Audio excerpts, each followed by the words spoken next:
I've been wanting to watch The Omega Man for a long time, and it is pretty cheesy. It stars Charlton Heston, and it is based on the same book that the Will Smith movie I Am Legend is based on, so I was curious to see how the two films compared to each other. Not surprisingly, the Will Smith version is much better than the Charlton Heston version, even though I love Charlton Heston. It follows the same basic plot as I Am Legend. In the opening, we get a lot of shots of Charlton Heston driving around an empty city and occasionally seeing something scurry in the shadows. He has a hideout that's equipped with powerful lights, and the villains are sensitive to light, and Heston is constantly at war with them, and he eventually runs into other survivors even though he thought he was the only one left alive, and he's working on a vaccine, etc. I would say the primary way in which these two movies differ is in how the villains are portrayed. I'm not familiar with the book these movies are based on, so I can't say which is a more faithful adaptation, but I can say that I Am Legend is a much more suspenseful and depressing film. The two worst aspects of The Omega Man are the villain design and the musical score. In I Am Legend, the vampire zombie creatures are portrayed as extremely violent, aggressive, and somewhat dumb monsters that have the occasional spark of intelligence in them. In The Omega Man, they aren't monsters, they are just albino human beings who can't go out into the sun and have a messed up worldview. Instead of being crazed, hive-minded creatures, the villains, simply known as the Family, function like a stereotypical cult. They are human beings that have conversations with each other, they wear black cloaks, they use weapons, they set traps, and they have motivation for why they want to stop Heston. I guess they are also a little more suggestible, maybe a little more aggressive than your average human, which explains why their leader, named Matthias, is able to control them like a cult leader. The musical score in The Omega Man just does not fit with the context, and it is weird. Most of the time, we are treated to upbeat jazz music even when Heston is in grave danger. He'll be driving his car trying to narrowly escape death from the albino cult members, and they'll be playing like,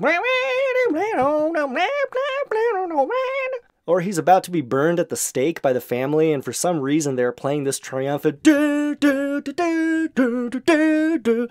and it just really made this movie that much cheesier. I guess one of the more interesting aspects of the movie that is not shared with I Am Legend is the motivation behind the actions of the albino vampire cult. Instead of a cure for cancer gone wrong like that portrayed in I Am Legend, in The Omega Man, the world power is engaged in a world war which eventually led to the use of biological weapons, which wiped out most human beings and mutated others. The albino cult members want to rid the world of all remnants of the past by destroying technology and books, blaming the current state of the world on humanity's hubris and trying to control nature. That's a little philosophical twist that separates this movie from I Am Legend. It's also funny how PG-rated films will have topless women running around in them for no reason. Heston meets a female survivor and they eventually fall in love with each other, and in two scenes we just see her strutting around without any clothes like it's no big deal. I remember seeing the PG 1981 Clash of the Titans movie as a kid and seeing a topless woman in it and thinking, uh-oh, I hope my mom didn't see that. It's just so weird how they did that in PG movies back then. Overall, I wouldn't recommend The Omega Man, but you may be able to squeeze it into the so bad it's good category.